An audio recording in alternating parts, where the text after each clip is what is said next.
Hi అండి, శుభోదయం.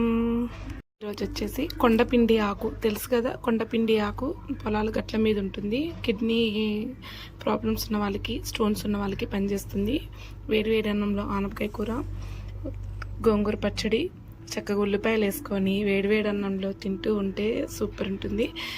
కొండపిండి ఆకు గురించి అయితే అందరూ తెలుసుకొని చక్కగా తినండి. కిడ్నీ ప్రాబ్లమ్స్ ఉన్నా, కిడ్నీలో రాళ్ళు ఉన్నా కూడా తగ్గిపోతాయి అన్నమాట. పప్పు అయితేనే చాలా బాగుంటుంది.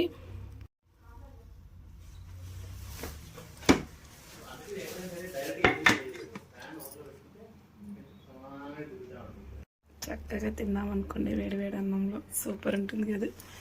పచ్చుల్లిపాయ కొడుకొనైనా కూడా తినొచ్చు, లేదంటే ఉల్లిపాయ కలుపుకొని తింటే ఇంకా బాగుంటుంది అనమాట. దీనికి వెల్లుల్లిపాయ తాలింపు వేసుకోండి, బాగుంటుంది వేసుకునే వాళ్ళు. నేనైతే వెల్లుల్లిపాయ అయితే వేసుకున్నాను. కొండపిండి ఆకు గురించి అయితే తెలుసుకొని అందరూ తినండి.